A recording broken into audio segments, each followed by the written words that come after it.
everyone, Joe here from ActionX. Welcome to What's on the Tuber. Welcome back. If this is your 5th Walker Independence episode review, hope you're doing well. Hope you're staying safe out there. We got some brass business to talk about. It's been a I've said that all week. Like, it's always been like some sort of like big shocking development. It's like the first half of the week, the rookie side, everything's great. It's amazing. And on this side, on the CW side, it's kind of sad. It's really, really sad. Stargirl got canceled earlier this week. Walker's kind of like in that limbo fate with everything going on with the CW. And as for Walker Independence, they've announced earlier this week is that none of the freshman shows this season, which includes our very own Walker Independence, will not be getting any sort of pickup order, which means, so for a brief lesson in the world of TV seasons. So traditionally when a new show comes in the air, you get a pilot. Most often than not, you get one episode to basically make your point on why your show should be on the air to tell its longer story, its full first season story, or the main story, whatever you want to call it. And then it'll get picked up for 13 episodes. That's kind of like just the first season pickup, where you get 12 more episodes to tell your story. That's as many as you're going to get. And then sometimes, if you're really successful, you get the chance to tell more stories in that first season, whether that is extending the season or extending the story of the season, or maybe just adding on 5 extra episodes after the map, like the original Walker season, the first season of Walker did, for example. So with this season, this television season, they've announced, so Walker Independence, as well as the Winchesters and the upcoming Gotham Knights, will not be getting any pickups. So there is a chance they might get season. There might be a chance, but right now the priority right now for them is to just basically focus on this season alone. Whatever the original episode, which was ordered before the full changeover took effect, that's all they're doing. So once we reach the 13th episode of Walker Independence, that will be it for the first season. I don't know what the airtime is going to be for that. I think we're going to be wrapping up things in about January, similar to when, I forgot, if it was around the NC Drew as well, like what they did last year with they did 13 episodes. They had majority of it in the first half of the year, and then the second half of the year was basically a big. So I think that's where we're going to go with Walker Independence. Like, we'll be wrapping up around January, February, around there.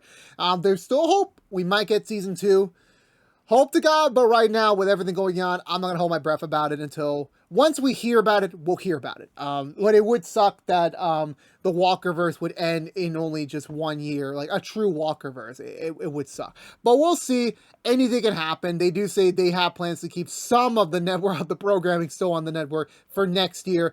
However, there's only 7 shows left on the air, so I'm like, well, you don't really have much option. It's either the Walkerverse, the American Universe, you have Superman and Lois, you have Kung Fu, and there's a 7th show I completely forgot to mention. Oh, Winchesters, I forgot about that.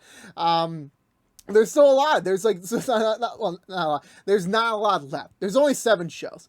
I mean, if they only do 2 nights of CW content, that's only 4 shows. So it's I swear to God, if they choose Gotham Knights out of everything, Gotham Knights gonna get canceled. I don't even know where I'm saying with that anymore.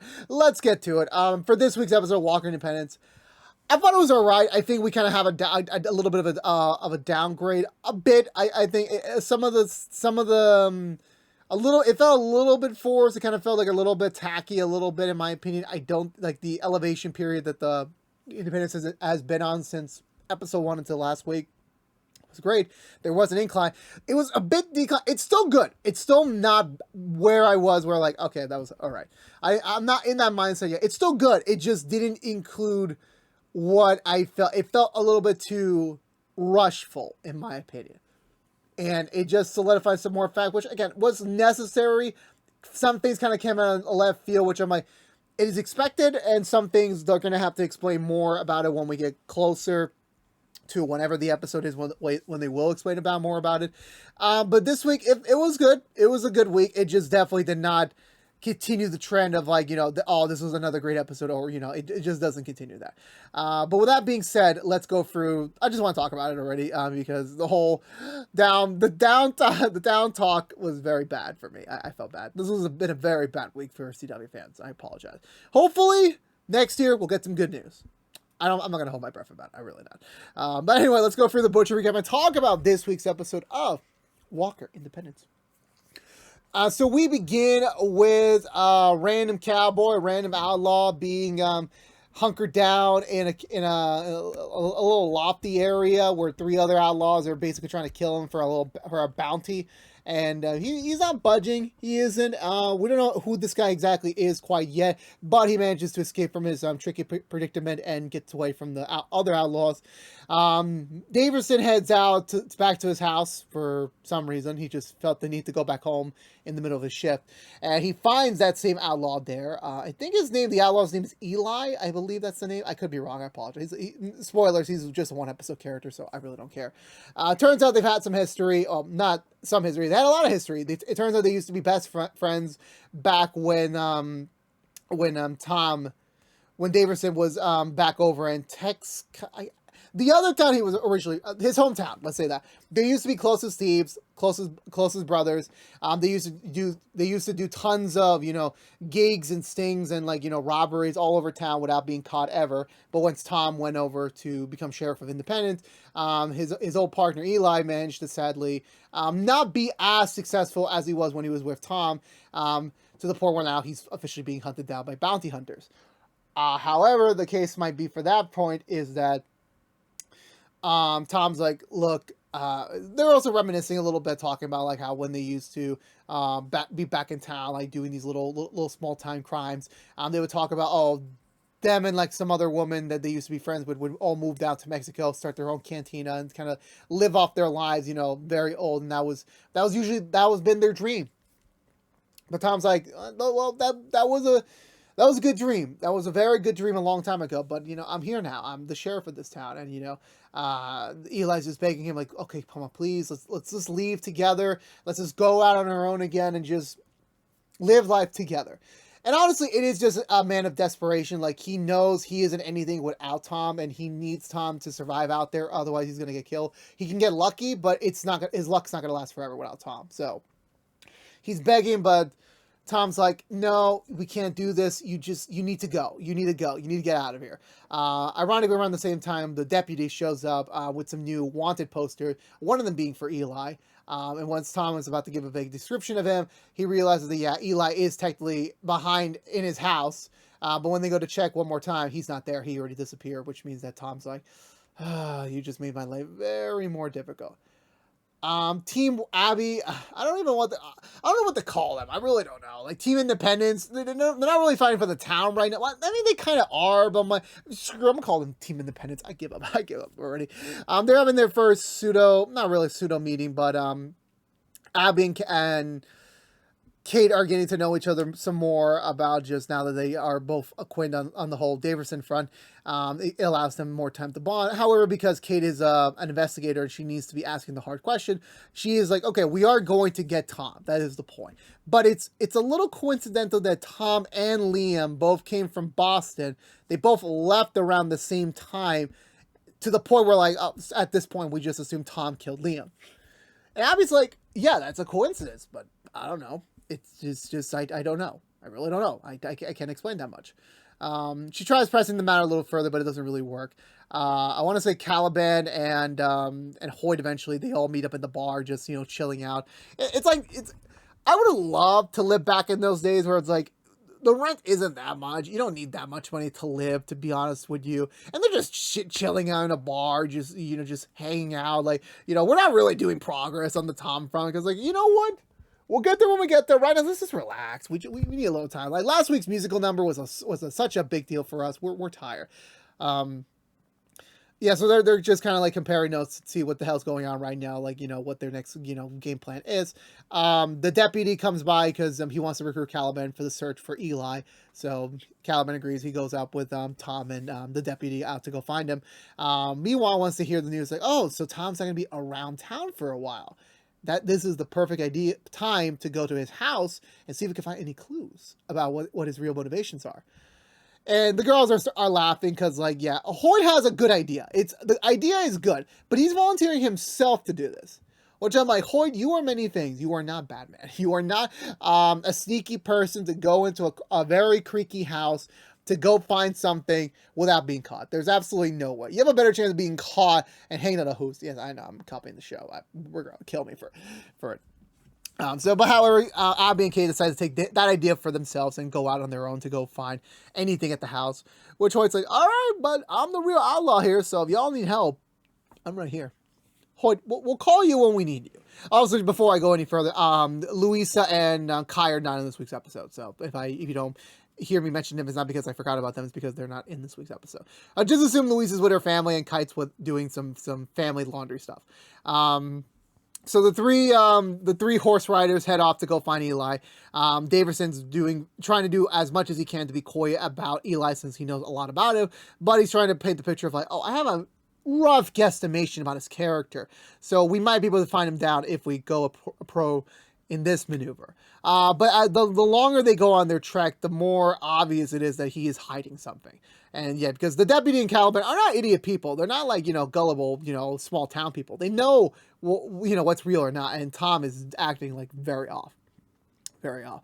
Eventually they do come across some tracks. Of course, Tom is like trying to like divert them because he's trying to give Eli some time to get away. Eventually, once they do catch back up to the horse has actually been weighted down with rocks to kind of indicate that it did have a rider on it. So that's the end of that front. Tom uses this opportunity to like actually split from the two, trying to go find another way that he could have went while they continue going down the path the horse was originally following. But even like they know like, yeah, there's no way he's going to go in that direction. That's like literally the most simplest maneuver that an outlaw would have never do. So like Tom is literally doing that just to divert from them. So like they know like, okay, yeah, something Tom definitely knows.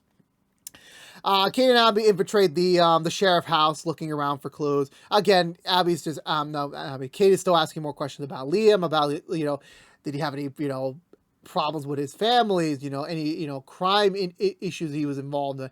Maybe he was involved with the Daversons. And Abby's just like, look, I don't know anything.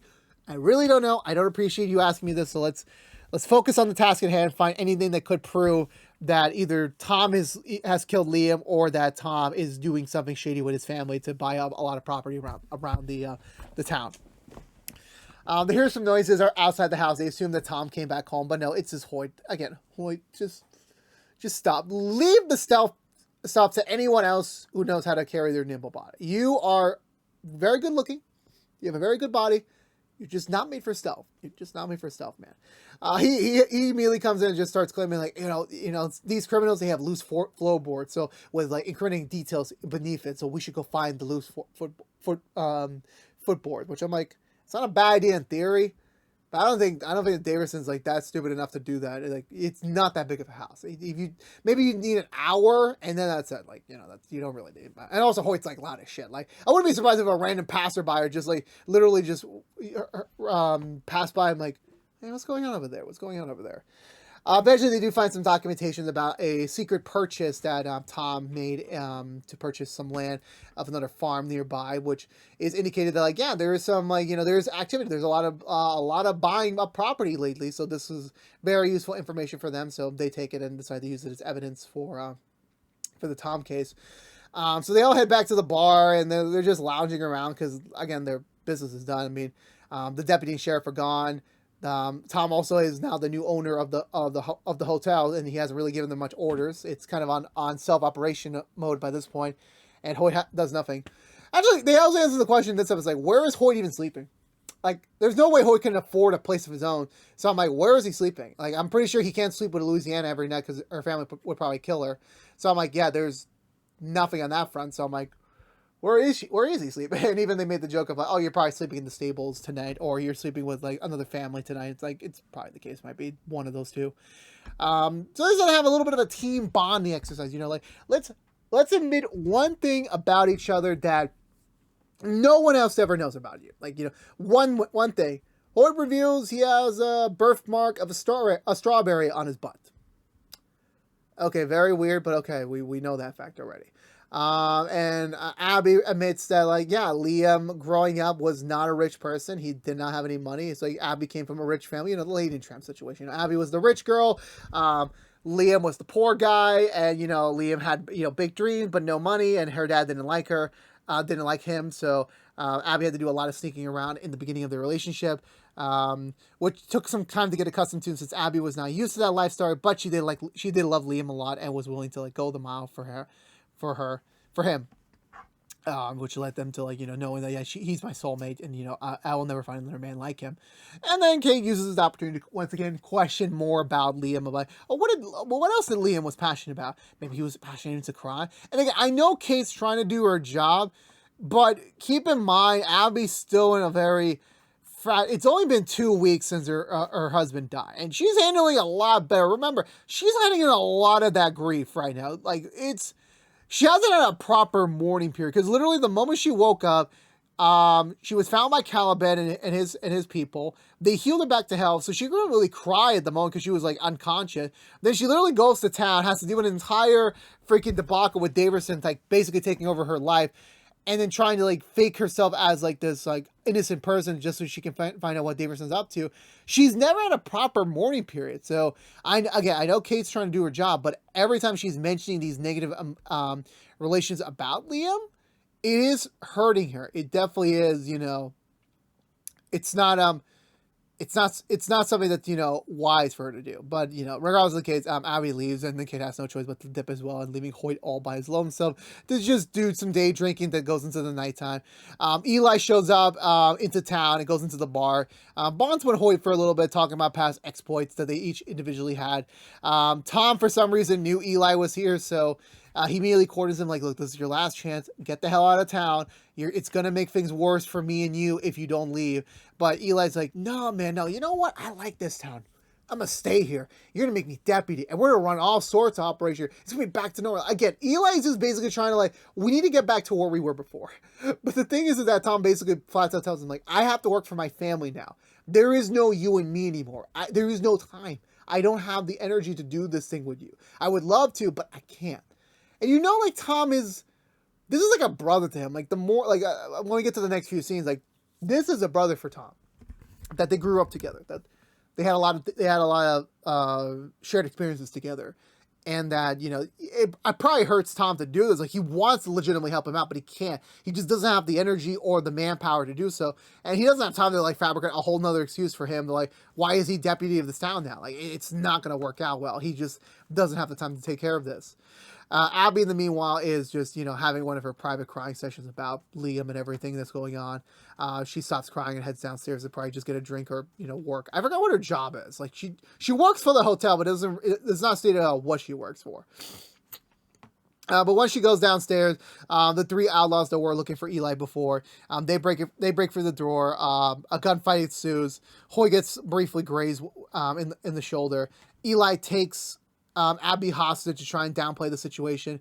He takes her upstairs while Caliban and the deputy regroup. So they're all figuring out what the hell we're going to do. How do we get to this guy? Because obviously the bounty hunters want to get Eli alive so they can bring him in to get the bounty. And Tom wants to try and get Eli out of this. And of course, obviously the rest of Team Independence wants to get Abby out of this. So Tom volunteers to go solo, to go in there and, try and, negotiate his way out. When they arrive in a room for them to, like, hold over to, Kate's also there as well. Abby knows that she can't be there, that this is going to make things worse. They briefly put aside their differences. They managed to fake a ploy to get Kate out of there, which works, allowing, Abby to, like, just have a one-on-one with him and trying to figure out, like, hey, what do you know about Tom? Like, again, Abby is taking this so chill that you have a man with a gun literally right in front of you, and he can shoot you at any moment. You don't really know this dude. Like, yeah, you get the impression, like, he's not as bad as he seems, but he still has a gun. So it's like, he could still have the intention to shoot you. He has no real connection or relation to you. So, like, he could just kill you without any remorse. That's just a fact. Then again, it could just be Abby just like, I'm done with life. If I die right now, who cares? My loved one is gone too, so. It is what it is. Tom manages to get into the door, trying to, downplay him. And then, Eli's like, dropping the facade. Oh, thank God, it's you. Like, okay, come on, we can get out of here. We can still start over that new life. And, like, it's still the same thing of, like, Tom just basically trying to talk him out of it. It's like, no, that is over. Like, this is over. At best, I can maybe get you out of here in cuffs and you're going to be hanged. That's the most I can get you a more humane death. He's like, no, we should have went to Mexico. We still have time to go to Mexico. Tom's is literally like, bold to the frank of like, look, this needs to stop right now. If you keep this up any further, it's going to get worse for you. Eli doesn't stop. He keeps persisting the situation. Tom has no choice but to kill him. Actually, I don't know if he was purposely killing him. I know he definitely died. I mean, Eli dies. Let's get that out of the way. But Tom acts like, he was trying to maybe just like subdue him for a little bit just so he can get away from the gun. But it fails. He gets shot by a bullet and he dies immediately.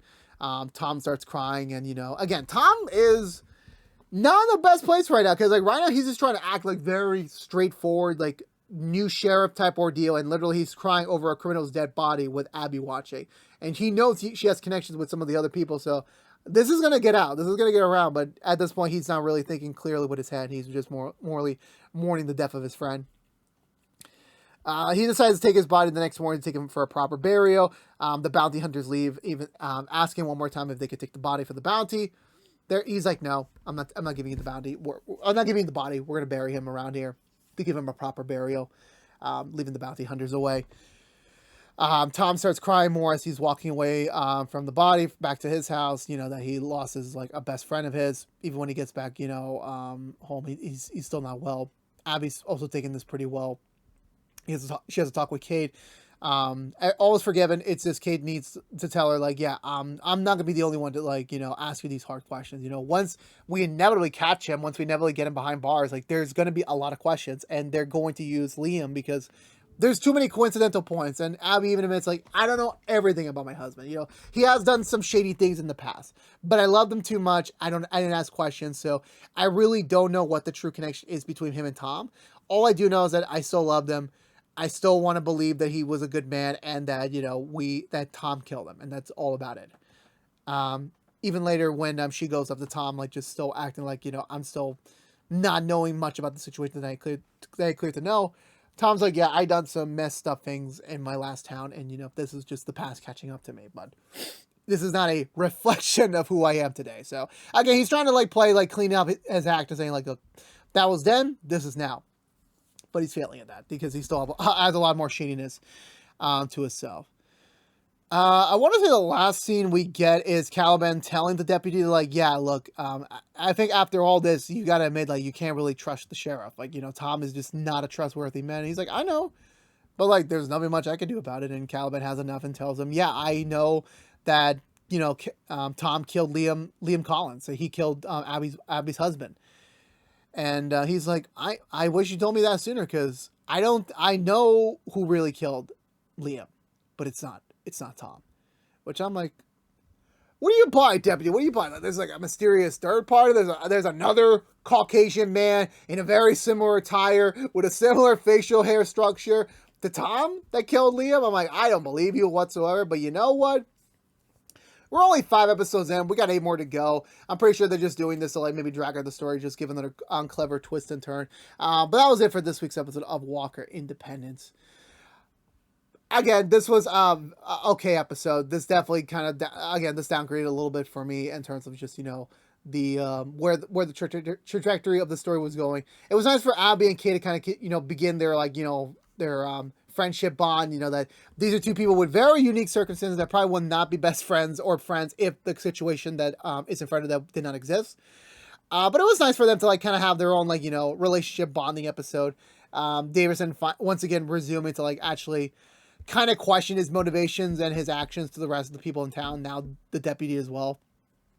What is the deputy now? I really don't know. That's just still a big question mark. We'll probably find out more about that next week, but I'm like, I really don't know what this big, secret revelation is that is going to change everything that we were thinking of in terms of, like, how did Tom do it and whatsoever.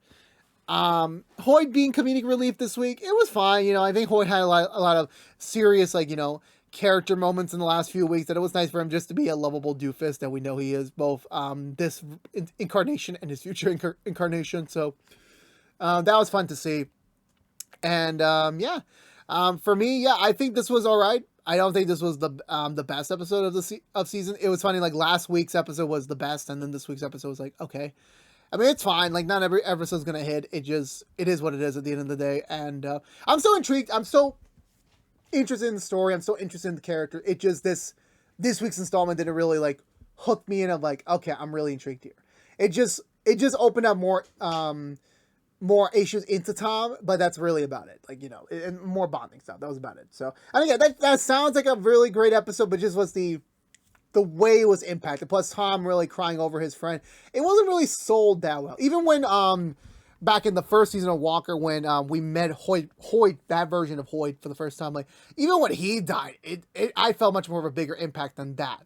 Than, you know, this version. Well, Hoyt didn't die, but I'm just saying, like, you know, seeing a character we just got introduced die, and one of the other characters is supposed to, like, really have that emotional resonancy.